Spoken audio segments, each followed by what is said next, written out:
Hello everyone, welcome back to the Mass Retirees Weekly Update. Today is Friday, January 7th, 2022. I'm Sean Duhamel. Thank you so much for joining with us this week to kick off our first recorded update for the year. Happy New Year, everyone. I hope you had a great holiday season. We are back at it here at Mass Retirees. We are anticipating a very busy 2022, and particularly this winter.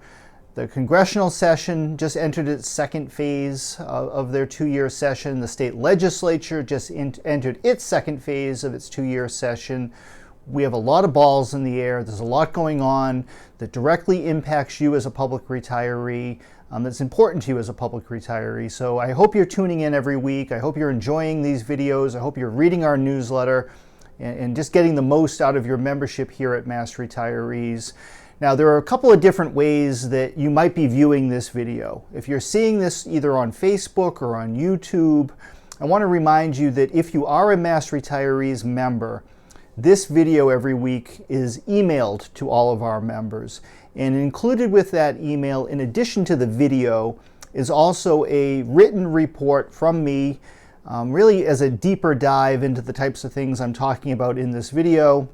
And from time to time, it also contains direct links to other information. So if you're only viewing the video either on Facebook or on YouTube, you're really missing out on a wider range of content. So if you are a Mass Retirees member, check your email. If you're not getting these emails from me, contact our office. Make sure that we have your email address on file so we can get you this information every single week so you're not missing out. If you're not yet a Mass Retirees member, please join with us.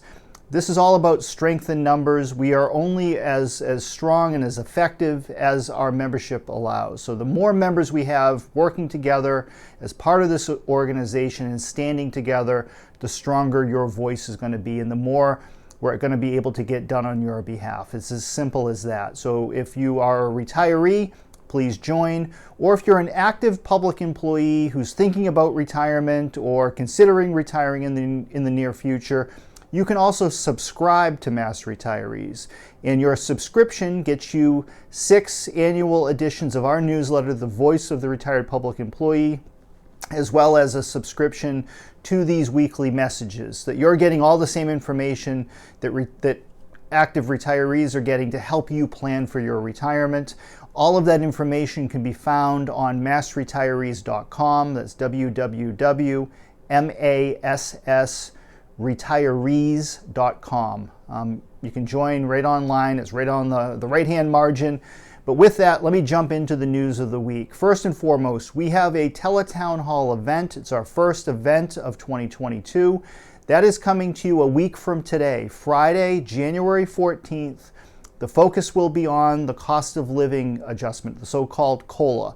All of our Teletown Hall meetings kick off at 1 p.m. on the day they're being held, 1 p.m. Eastern Time. We try to have it a little bit later in the day to accommodate all of our members, regardless of where you may live. We have members, quite honestly, living all over the world at this point. People retire, you get out there and you enjoy life and you see the world. So we want to make sure that we can get this information to you and that you're allowed to or able to participate in our meetings regardless of where you are. So 1 o'clock next Friday, the focus is going to be on the COLA. And you might notice if you've been reading and paying attention to these weekly updates or our newsletter, over the last several months, we have put a heavy amount of time and effort and focus into the COLA and what we are proposing in terms of making improvements to the COLA. And the reason for this is quite simple. We believe right now is the optimal time, the perfect storm, if you will, for significant improvements to be made to the COLA law, both in terms of the COLA base, making sure that the 5.9% Consumer Price Index is applied to the COLA for the coming year, and also action at the state level to create a new, what we're referring to as either an enhanced COLA or a senior COLA for our long-term retirees whose pensions have fallen further and further behind. The reason why it's a perfect storm is quite simple. The investment returns generated from our public pension systems over the last decade have been of a historic proportion. This past year, 2021, the investment returns, which at this point in time appear to be in the high teens or maybe even the low 20s with some retirement systems, depending on the specific asset allocation, and we'll know more specifics about that later in January and into early February. But what we do know for sure is that 2021 will mark another historic year of investment returns. Over the past decade, most of the years have been double-digit returns. 2021 will mark the third consecutive year of double-digit returns. These excess investment returns should be used in part to help improve cost of living adjustments for retirees. After all, this is your money we're talking about. You paid into the pension system throughout your career in public service, whether you were a teacher or a state employee or a firefighter or a police officer, whatever your role may have been working in government and public service, you paid into that retirement system. That's your money, and you deserve to benefit from some of the success of these investment returns. So right now, there is no better time for the legislature and for local governments to act and make improvements to the cost of living system that we have here in Massachusetts. Now, that being said, obviously, there are always going to be limitations to what we are trying to do, and those limitations are going to vary across all 104 systems. But regardless of the variations, all systems right now are in a position to make improvements. And that's why we're going to focus so heavily on this topic in the coming months, making sure that we're giving all of the information and ammunition that our local retirees and our local retirement board members need in order to take action at the local level, while at the same time we are working at the state level with legislative leaders to make the same types of changes to the state and teacher retiree benefits. So next Friday, 1 o'clock, the whole focus will be on the COLA. Then in February, our focus is going to be on health insurance benefits. Now, in addition to the COLA, healthcare is going to be a major focus of our association over the coming year and into 2023. And the reason for that is really twofold. Right now, the focus is on the benefit levels and the costs and the out-of-pocket costs and the premiums and everything that goes into your health insurance benefits for the coming fiscal year, which will take effect on July 1st. That's fiscal year 23. However, the bigger issue is what's going to happen a year from now. This spring, the state's Group Insurance Commission will go out to bid for all of its health insurance plans as well as its pharmaceutical benefits. The reason for that is that the current contracts for all the health plans and the pharmacy plans expire next year in 2023. And under state law, every 5 years, the GIC has to go through a procurement process, go out to bid, and potentially make changes to your health insurance benefits. And even if you are a local retiree, what happens at the state level quickly becomes local policy. So that's why it's so important that we pay very close attention to what the GIC may or may not do over the coming year. Now, it's anticipated that they will issue the procurement in April and May and perhaps even into early June, but I think the target is probably late April into May. That's the goal, I believe, the GIC leadership is trying to meet. That process then will take several months. The bids will come back in. And about this time next year, the GIC will be undergoing the selection process. So figuring out which health insurance plans they're going to offer and which health insurance companies will be putting those plans together, what the pharmaceutical plans may or may not look like, and then what the plan design ends up being, what's covered, what's changed, what the co-payments and deductibles might be. All of these things are really up in the air right now, and while there is no clear sign that we're going to see a wholesale change of everything, the potential is there for changes one way or the other. So it's something that we have to keep very close pay very close attention to and keep a close eye on. And we're going to be talking about a lot in the coming weeks and months, really through early 2023. In addition, we still have a full legislative package of other bills pending on Beacon Hill. The governor will be filing his budget later this month. That will be the first indication of what the COLA might look like and what the pension funding and GIC benefits might look like, as well as whatever other proposals that Governor Baker may put in the budget. Then the House will likely take up their budget in April, followed by the state Senate into mid-May.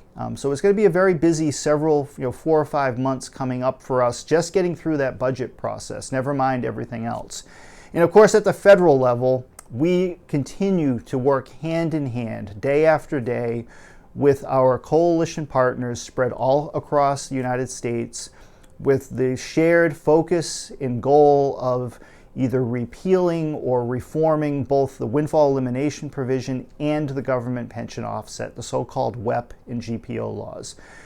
Now, the January edition of The Voice contains a full report on WEP and GPO, a full report on the various bills now pending before Congress, taking various actions on WEP and GPO.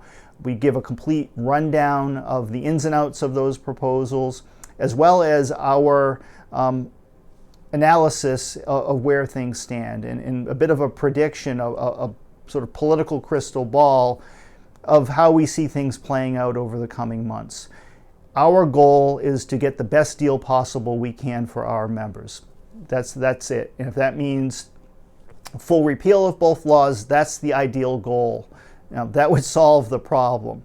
But we're not going to hold out for the perfect deal, because that's what people have been doing for the past 38 years. This argument and this debate has been going on since the early 1980s.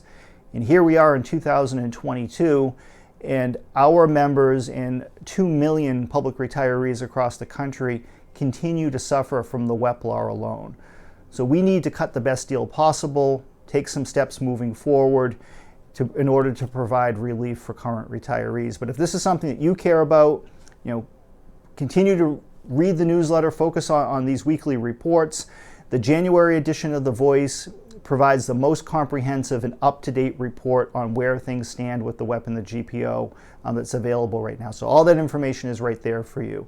But it's something we're going to continue to heavily focus on, along with, at the same time, working on these other issues. We can certainly chew gum and walk at the same time, and we're talking about different systems and different levels of government anyway. So there is no trade-off between the COLA here in Massachusetts versus the WEP and GPO at the federal level. One has absolutely nothing to do with the other. The last thing I want to say before signing off today, and I know we're approaching 13 minutes here, it's been a long time, but just quickly, in terms of COVID-19 and this ongoing pandemic, never in a million years would I have thought 2 years ago that we would be here in January of 2022 with this pandemic still raging, and our members and our family members and so forth getting sick, and in some cases ending up in the hospital or worse because of COVID-19. But the reality is, here we are. And all we can do is continue to take the common sense steps to keep ourselves safe, our family members safe, and those all around us safe, throughout as long as this virus continues. But we're not powerless. We have to learn to adapt and move forward and learn to live under these very difficult circumstances. Because the reality is that this virus may not go away anytime soon. We may not be able to defeat it quite as quickly and as easily as we may have originally hoped. And it's not just a problem that the United States is facing, but this is a global problem. And every country in the world is facing the same struggles that we are. And I hold out hope that because of that, you have some of the brightest, smartest, most capable people and companies and technologies all working together on the same problem. And because of that, we have these vaccines and we have treatments, and we've come a long way over the past few years toward making the situation better. And we're going to get there, but we have to maintain hope and be patient. I know as difficult as that is, and again, here we are after almost 2 years. All of us are sick of talking about this and thinking about this and facing this, but it is the reality that we're facing. But what I do know, beyond any shadow of a doubt, is that this association will continue to be here for you and to serve you just as we have for 53 years now. We go back to 1968, so we're entering our 54th year of existence. We have been here through thick and thin. We're here for you. If you need us, call us. If you have a question, feel free to reach out. You can reach us here in the office. You also have all of our home telephone numbers on your membership card. Membership service is extremely important to us. So if you need us for something, please reach out. We'll do what we can to help out. In the meantime, take care of yourself, take care of your families, and I really hope that sooner rather than later we can see each other again in person. But with that, thank you so much for your continued support and membership with our association, and I hope you can join us next Friday for our Teletown Hall event regarding the cost of living adjustment. Thank you again. Bye-bye.